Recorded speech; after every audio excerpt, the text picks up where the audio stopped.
Vivimos en una sociedad muy sensual donde la lujuria y la inmoralidad se han convertido en una forma de vida para muchos. Cuando pienso en eso, creo que una de las tragedias es que hemos permitido a los incrédulos que nos rodean redefinir lo que es correcto e incorrecto. Y como resultado, hay una gran cantidad de transigencia no solo en la vida de las personas que no son creyentes, sino también en la vida de los creyentes. Hemos escuchado sus redefiniciones del bien y del mal. Nos hemos alejado de la palabra de Dios en la cual establece muy claramente lo que es correcto, lo que está mal, lo que es bueno, lo que es malo a los ojos de Dios. Y la sola idea de que les permitimos redefinir la moral es inaceptable, porque esta situación conducirá en última instancia a lamentaciones, vergüenzas, pérdidas y al juicio de Dios. Vivimos en una sociedad en la que la vergüenza y el pecado no existen siempre y cuando se intente satisfacer algún deseo o algún placer. Pero ¿cuál es la verdad sobre el pecado sexual? Quisiera que busquemos la primera carta a los Tesalonicenses, capítulo 4, y me gustaría que leyéramos los primeros 8 versículos. Dice así: Por lo demás, hermanos, os rogamos y exhortamos en el Señor Jesús, que de la manera que aprendisteis de nosotros cómo os conviene conduciros y agradar a Dios, así abundéis más y más.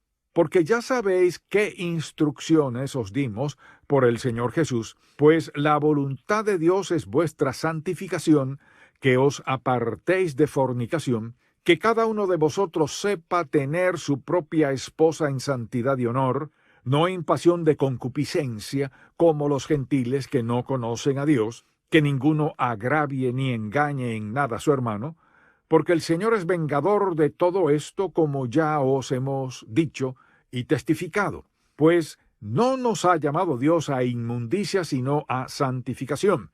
Así que el que desecha esto no desecha a hombres, sino a Dios, que también nos dio su Espíritu Santo. Ahora bien, intimidad no es una palabra en la que la gente piense mucho hoy en día, salvo que quieran ponerla en el contexto de las relaciones sexuales.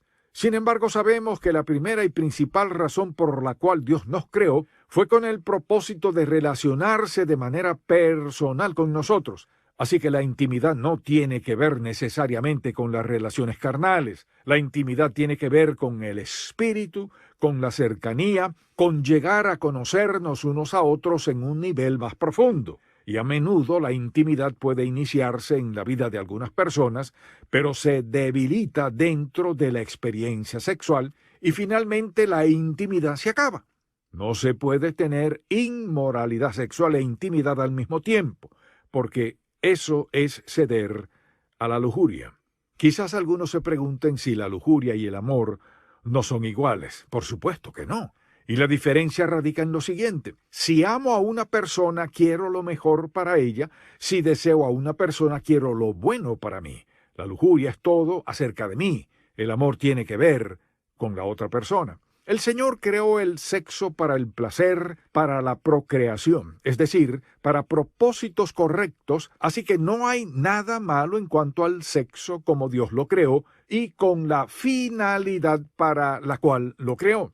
Es malo cuando el sexo toma otro camino, fuera de la voluntad de Dios, cuando pasa una cierta línea, cuando pasa por encima del límite y cuando se trata de una transgresión de su ley. Cuando se cae en el ámbito de la lujuria, entonces el asunto es algo totalmente diferente.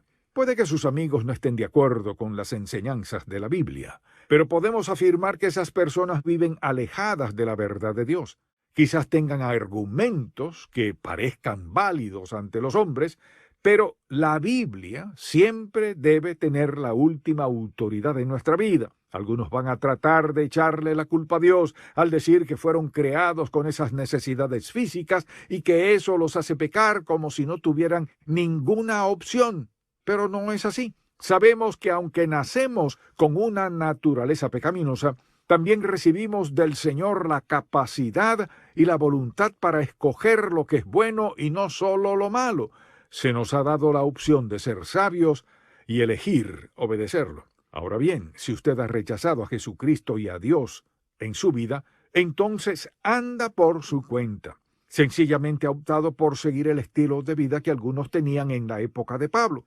Esta sociedad era mucho peor que la de nuestros días. Si va a Pompeya, por ejemplo, podrá ver las obras de arte y los dibujos, todos sobre el tema de la inmoralidad, todos relacionados con la lujuria y el sexo. No tienen nada que ver con la intimidad.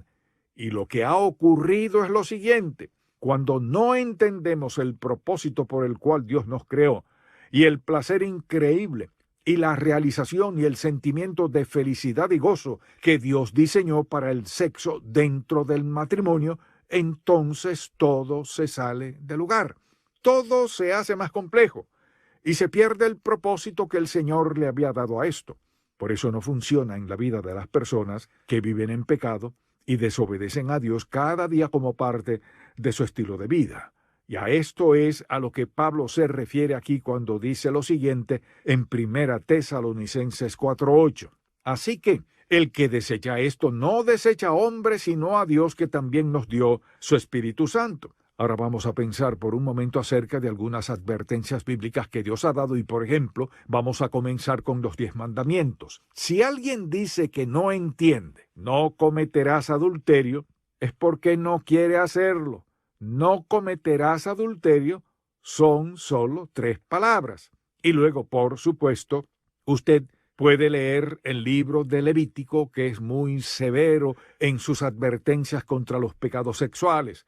Cuando va, por ejemplo, al libro de los Proverbios, el capítulo 4, del versículo 20 hasta el final del capítulo 5, es una advertencia contra los pecados sexuales. Es una amonestación a los jóvenes para que estén atentos a lo que ven, a lo que escuchan, de cómo se deben controlar y de cómo se pueden ver envueltos en esa inmoralidad. Así que hágase la siguiente pregunta: ¿puede la inmoralidad glorificar a Dios? No.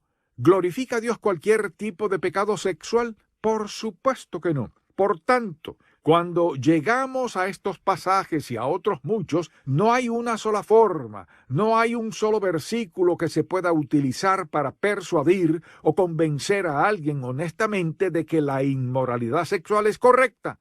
No importa a cuántas iglesias usted vaya, cuántos sermones escuche, cuántas veces lea la Biblia, está mal desde la perspectiva de Dios. La pregunta entonces es esta: ¿dónde comienza todo pecado sexual?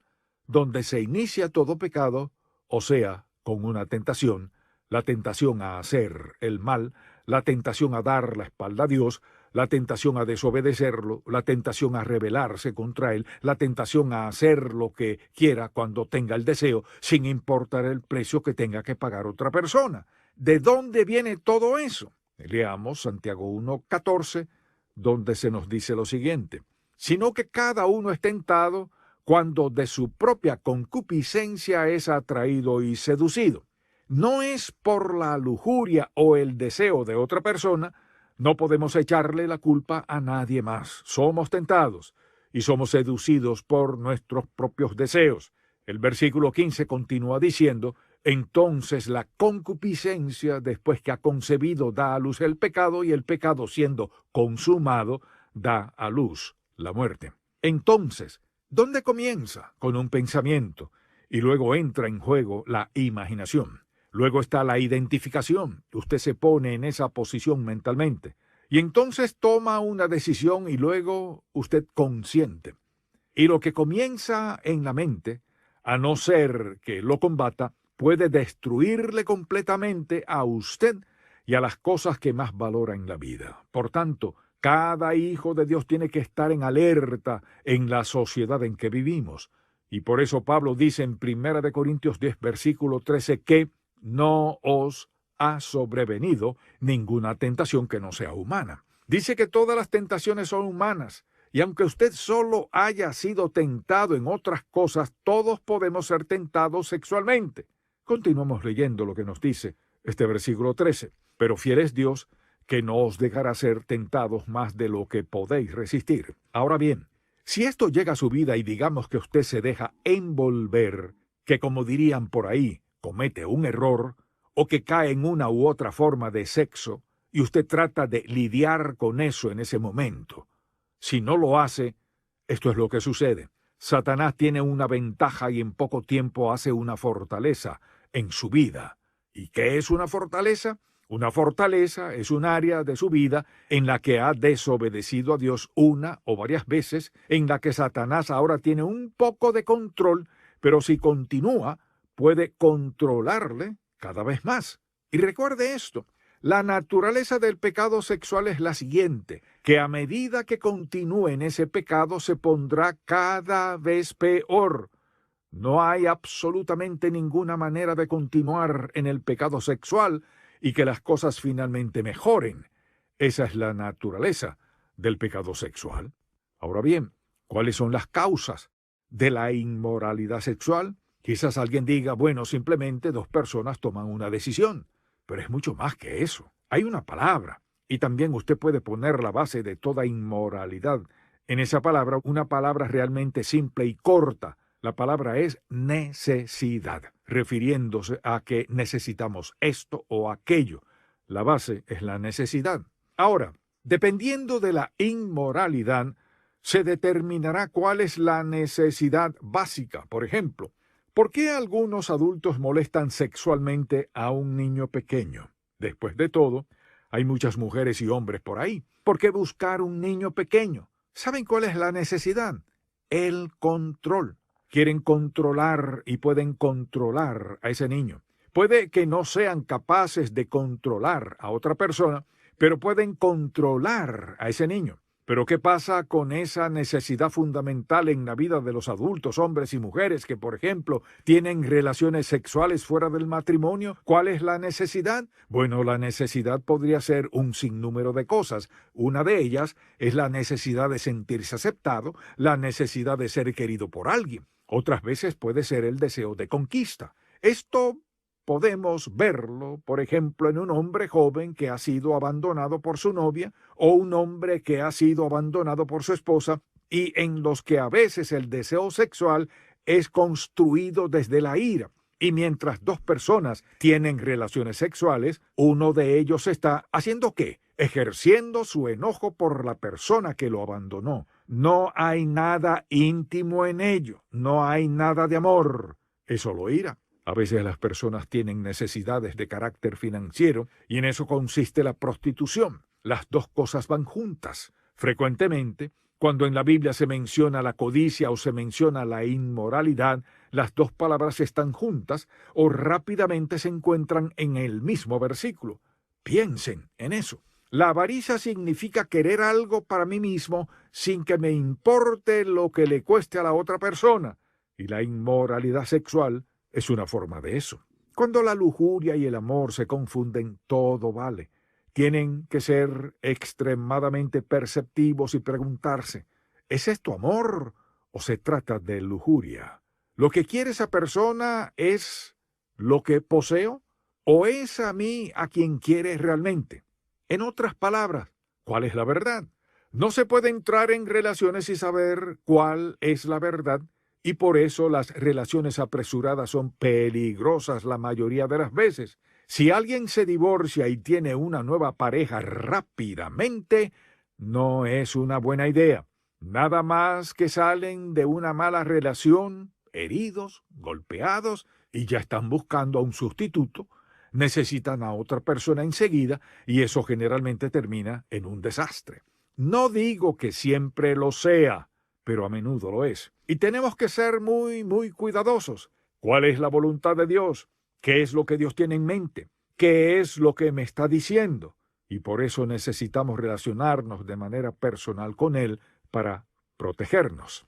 La Biblia es muy clara cuando dice en 1 Corintios 2:14, pero el hombre natural no percibe las cosas que son del Espíritu de Dios, porque para él son locura y no las puede entender porque se han de discernir espiritualmente.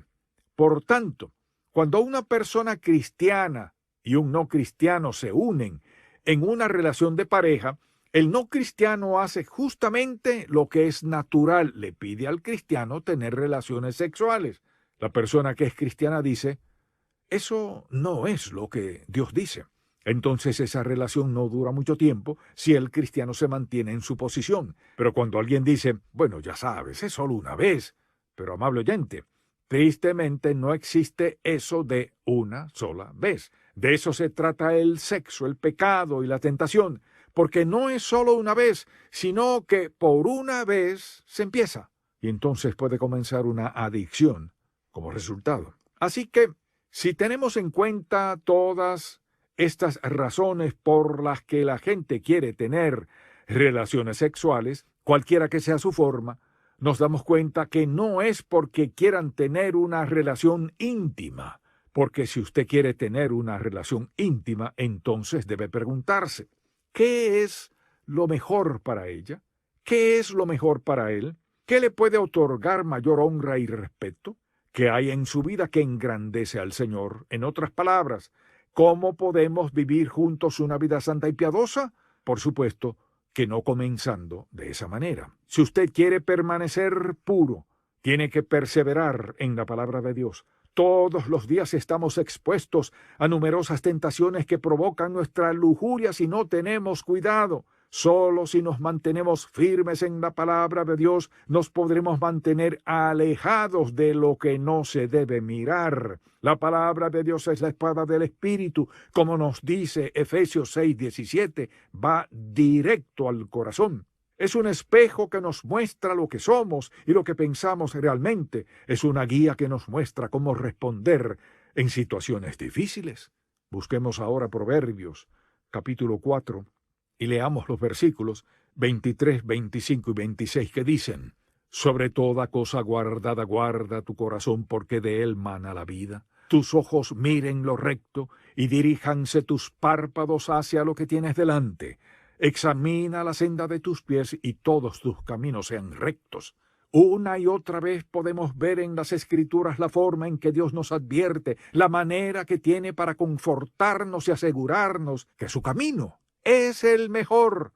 Amable oyente, quien quiera que usted sea, y cualquier cosa que haya hecho, puede ser perdonado.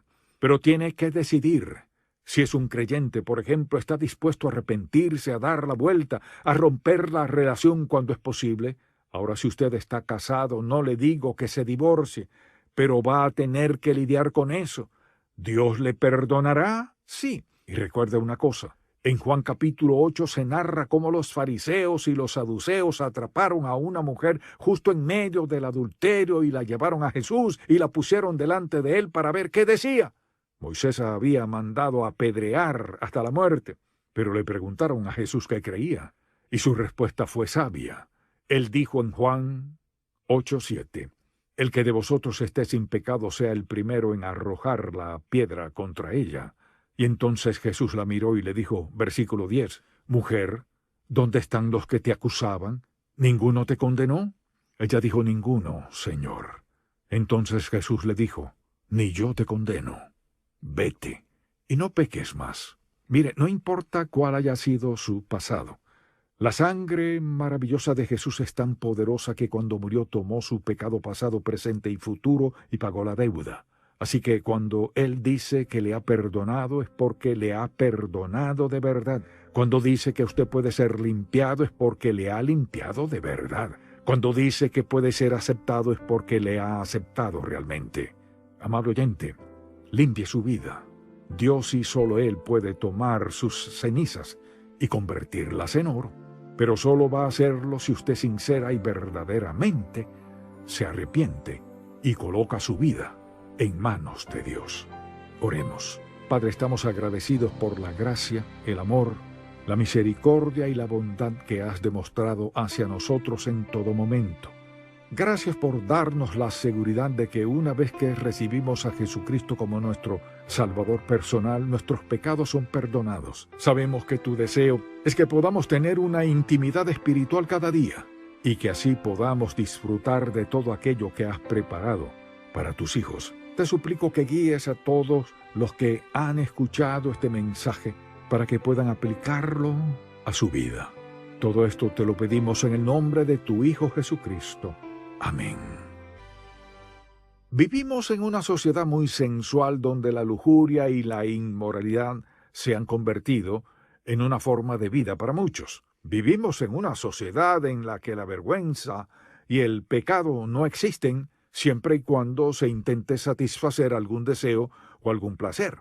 Pero ¿cuál es la verdad sobre el pecado sexual? Quisiera que busquemos la primera carta a los Tesalonicenses, capítulo 4, y me gustaría que leyéramos los primeros 8 versículos. Dice así: Por lo demás, hermanos, os rogamos y exhortamos en el Señor Jesús, que de la manera que aprendisteis de nosotros cómo os conviene conduciros y agradar a Dios, así abundéis más y más. Porque ya sabéis qué instrucciones os dimos por el Señor Jesús, pues la voluntad de Dios es vuestra santificación, que os apartéis de fornicación, que cada uno de vosotros sepa tener su propia esposa en santidad y honor, no en pasión de concupiscencia, como los gentiles que no conocen a Dios, que ninguno agravie ni engañe en nada a su hermano, porque el Señor es vengador de todo esto, como ya os hemos dicho y testificado.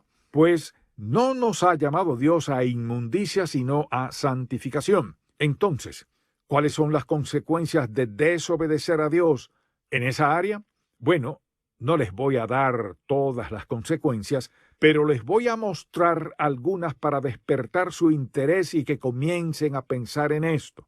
Y cuando lleguemos al final de este mensaje, quiero que se hagan esta pregunta, considerando todas estas consecuencias. ¿Vale la pena experimentar y tener esas relaciones en mi vida? Quizás no sufran todas las consecuencias, pero sí les digo algo.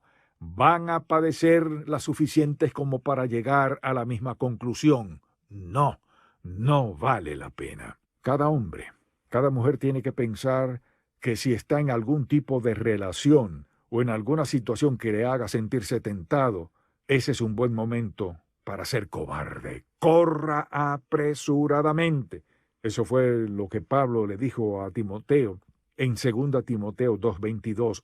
Huye también de las pasiones juveniles.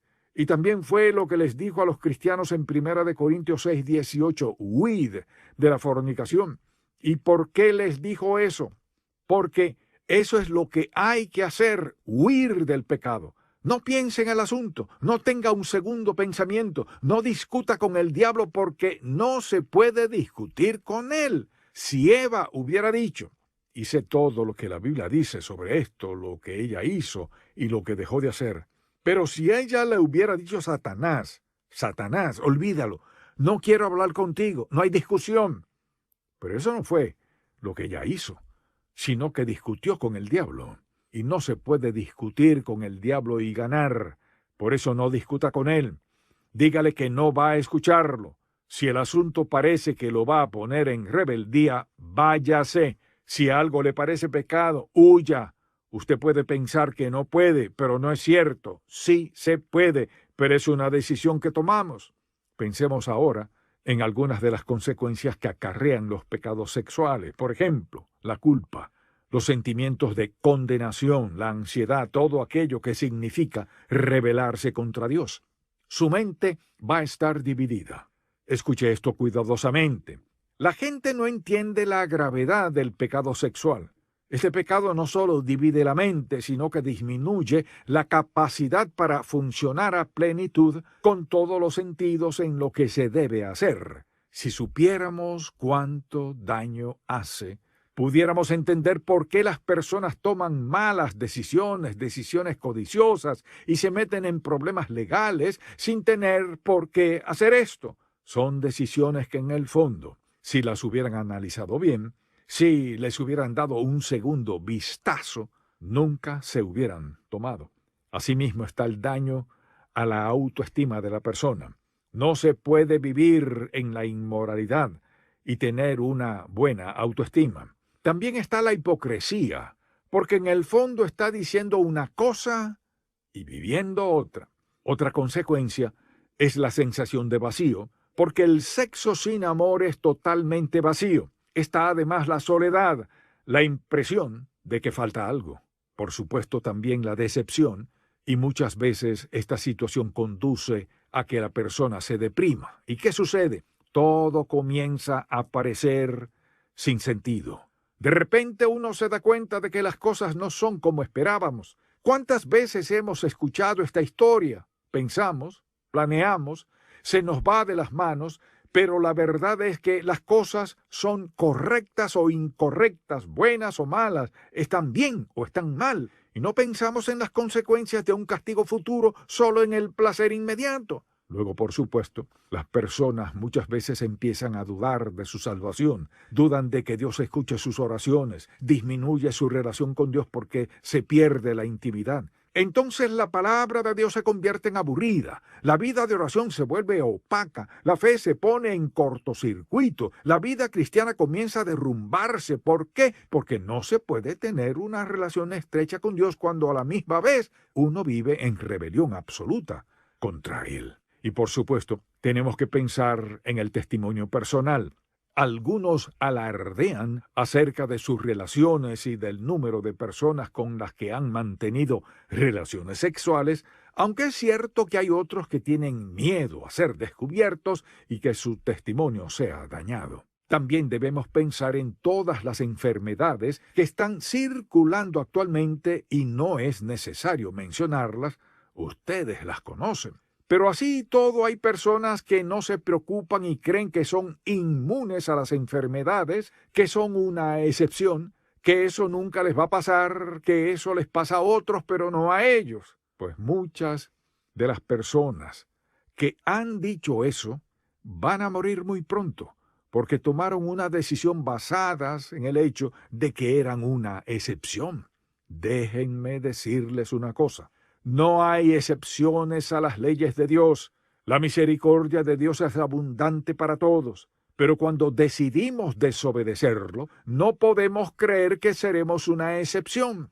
No, Dios nos advierte porque nos ama, nos advierte porque tiene cuidado de nosotros, nos advierte porque quiere lo mejor para nosotros y lo mejor es tener una relación estrecha con Él. Todas las consecuencias son devastadoras, hogares rotos, niños que tienen que crecer sin un padre presente. Y esa es una de las cosas más terribles que suceden en nuestro país, las familias sin padres. Otra de las consecuencias que acarrea los pecados sexuales a veces es el aborto o dar en adopción. Quizás pueden pensar que eso no es tan grave, pero sí lo es. Solo tienen que hablar y escuchar a algunos de esos niños que no saben quién es su madre ni su padre, que no saben dónde están, nunca han tenido la seguridad de un padre, no han tenido la sensación de ser queridos y aceptados por una madre. Nosotros no podemos entender eso. Yo solo entiendo un poco porque he escuchado bastante sobre este tema y he visto a hombres grandes y fuertes sentarse y llorar a lágrima viva. He conocido personas que me han dicho, mi madre no me quería, me llevó a casa de mi abuela y me dejó allí. Mi abuela me crió y aunque fue muy buena, siempre me pregunté dónde estaba mi madre y por qué había hecho esto. En otras palabras, Dios concibió un fuerte vínculo entre los hijos y los padres. Y cuando se comete una falta de inmoralidad, todo el mundo sufre. Naturalmente la relación con Dios se destruye. La vida de oración se destruye. Hay muchos tipos de pecados y la inmoralidad no es el único. Pero hay algo acerca de este pecado que es diferente a los otros. Obviamente es una desobediencia, pero ¿acaso no hay otros pecados de desobediencia? Por supuesto que sí. Pero recuerden, ¿para qué nos creó Dios? Para relacionarse de manera personal con nosotros. ¿Puedo robar algo? Eso es una cosa. O mentir sobre alguien, o chismear, o cometer otros pecados. Pero hay algo acerca de este problema moral que nos perjudica tanto que nos imposibilita experimentar aquello para lo cual fuimos creados. ¿Eso contrista el corazón de Dios? Sí. ¿Todo pecado contrista su corazón? Sí. Pero este ciertamente es más intenso. Y el juicio y el castigo pueden seguir infinitamente hasta que se destruya totalmente la vida de la persona. Ahora, teniendo en cuenta estas consecuencias, ¿hay alguna experiencia en la vida, algún placer momentáneo por el que vale la pena pagar ese tipo de sanción? La respuesta es no. Solo hay que tener en cuenta el castigo, el poder de toda tentación, y de la tentación sexual sobre todo, es la oferta del placer inmediato sin castigo alguno. Pudieran decirme que esto es bastante malo. Así es. ¿Pero hay alguna esperanza? Por supuesto que sí. Y de eso quisiera hablar en este momento. Porque no importa lo que pase, hay esperanza. Lo primero que tiene que hacer es confesarlo. Y no es decir, Dios, por favor, perdóname por mis pecados. No, tiene que decir, Dios, perdóname por mi adulterio. Perdóname por mi lujuria, por esta persona. Amable oyente, la lujuria es el deseo fuera de control. La lujuria es el deseo enardecido hacia el objeto equivocado. Así que en primer lugar hay que confesar, reconocer el pecado y estar dispuesto no solo a pedirle a Dios que le perdone en general, sino que le perdone ese pecado específico. Luego, por supuesto, tiene que asumir la responsabilidad. No puede pedirle a Dios que le perdone y seguir culpando a otros de sus decisiones. No puede justificar su pecado por lo que otra persona dijo o hizo. Cuando nos involucramos en la inmoralidad sexual, tenemos que asumir la responsabilidad total. Si usted comienza a culpar a alguien más, entonces no va a dar el siguiente paso. Eso es confesión. Es asumir la responsabilidad por lo que está sucediendo. Ese es el verdadero arrepentimiento. Ahora déjeme decirles lo que es el arrepentimiento genuino y lo que no lo es. El arrepentimiento genuino dice, estoy de acuerdo con Dios de que mi pecado es contra Él. No solamente es decir lo siento. El arrepentimiento genuino es alejarse del pecado y la razón por la que a veces no funciona es porque la gente se aleja del pecado, pero todavía lo retiene un poco. Le dice a Dios que lo siente y no lo quiere hacer más, pero muy en el fondo todavía se permite una pequeña posibilidad y eso no es arrepentimiento genuino. Por eso la gente piensa que se arrepintió cuando en verdad no es así. Si me arrepiento de algo, tiene que haber un cambio de mentalidad, un cambio de corazón, un cambio de dirección. Y si quiero que Dios me perdone y me libere, tiene que haber un arrepentimiento genuino. Quizás usted se pregunte, ¿cómo Dios puede perdonarme cuando he pecado contra Él? Porque cuando Cristo fue a la cruz y murió, derramó su sangre por nuestros pecados, y su muerte en la cruz nos justifica y nos quita toda culpa. Así que Él es fiel y justo para perdonar nuestros pecados. Y no solo eso, también dice, y limpiarnos de toda maldad, limpiarnos de toda inmundicia. Así que si le pedimos que nos perdone, Él lo hará. Pero luego viene la parte difícil.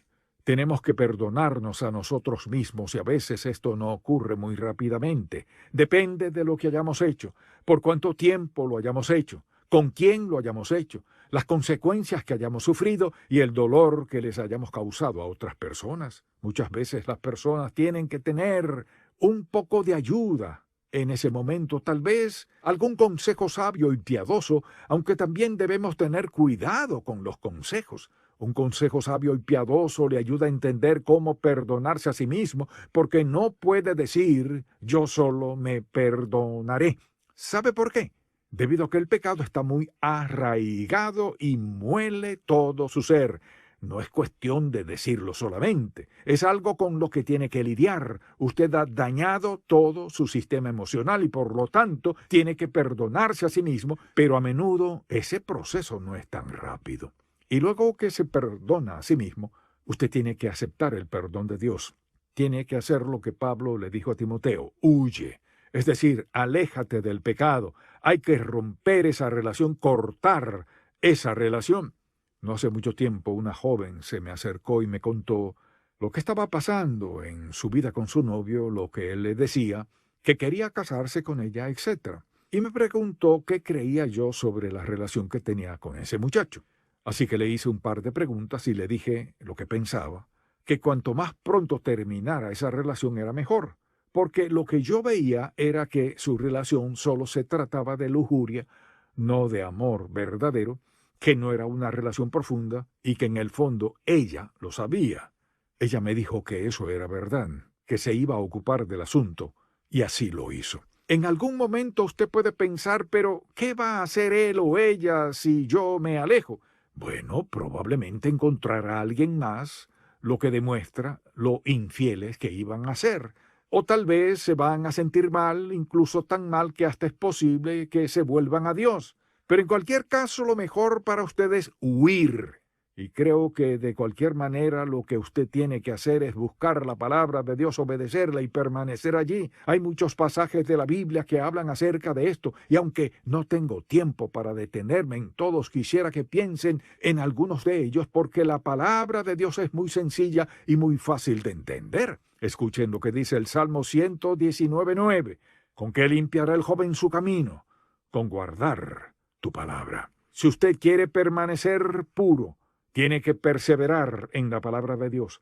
Todos los días estamos expuestos a numerosas tentaciones que provocan nuestra lujuria si no tenemos cuidado. Solo si nos mantenemos firmes en la palabra de Dios, nos podremos mantener alejados de lo que no se debe mirar. La palabra de Dios es la espada del Espíritu, como nos dice Efesios 6:17, va directo al corazón. Es un espejo que nos muestra lo que somos y lo que pensamos realmente. Es una guía que nos muestra cómo responder en situaciones difíciles. Busquemos ahora Proverbios, capítulo 4, y leamos los versículos 23, 25 y 26 que dicen: Sobre toda cosa guardada guarda tu corazón, porque de él mana la vida. Tus ojos miren lo recto y diríjanse tus párpados hacia lo que tienes delante. Examina la senda de tus pies y todos tus caminos sean rectos.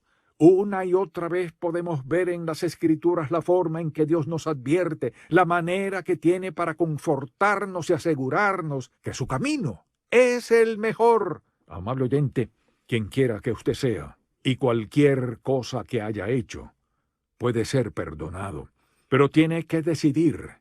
Si es un creyente, por ejemplo, está dispuesto a arrepentirse, a dar la vuelta, a romper la relación cuando es posible. Ahora, si usted está casado, no le digo que se divorcie, pero va a tener que lidiar con eso. ¿Dios le perdonará? Sí. Y recuerde una cosa, en Juan capítulo 8 se narra cómo los fariseos y los saduceos atraparon a una mujer justo en medio del adulterio y la llevaron a Jesús y la pusieron delante de él para ver qué decía. Moisés había mandado apedrear hasta la muerte, pero le preguntaron a Jesús qué creía, y su respuesta fue sabia. Él dijo en Juan 8:7, El que de vosotros esté sin pecado sea el primero en arrojar la piedra contra ella. Y entonces Jesús la miró y le dijo, versículo 10, Mujer, ¿dónde están los que te acusaban? ¿Ninguno te condenó? Ella dijo, Ninguno, Señor. Entonces Jesús le dijo, Ni yo te condeno. Vete, y no peques más. Mire, no importa cuál haya sido su pasado. La sangre maravillosa de Jesús es tan poderosa que cuando murió tomó su pecado pasado, presente y futuro y pagó la deuda. Así que cuando Él dice que le ha perdonado es porque le ha perdonado de verdad. Cuando dice que usted puede ser limpiado es porque le ha limpiado de verdad. Cuando dice que puede ser aceptado es porque le ha aceptado realmente. Amable oyente, limpie su vida. Dios y solo Él puede tomar sus cenizas y convertirlas en oro. Pero solo va a hacerlo si usted sincera y verdaderamente se arrepiente y coloca su vida en manos de Dios. Oremos. Padre, estamos agradecidos por la gracia, el amor, la misericordia y la bondad que has demostrado hacia nosotros en todo momento. Gracias por darnos la seguridad de que una vez que recibimos a Jesucristo como nuestro Salvador personal, nuestros pecados son perdonados. Es decir, que podemos venir ante tu presencia en oración sin temor a ser rechazados por los errores que hemos cometido en el pasado, pues has pagado el precio necesario para borrarlos y no nos reprochas por aquello que ya has perdonado. Nos has aceptado como hijos tuyos y nos limpiaste con la sangre de Jesucristo, la cual nos justifica y santifica para que podamos vivir en comunión contigo. Sabemos que tu deseo es que podamos tener una intimidad espiritual cada día y que así podamos disfrutar de todo aquello que has preparado para tus hijos. Te suplico que guíes a todos los que han escuchado este mensaje para que puedan aplicarlo a su vida. Todo esto te lo pedimos en el nombre de tu Hijo Jesucristo. Amén.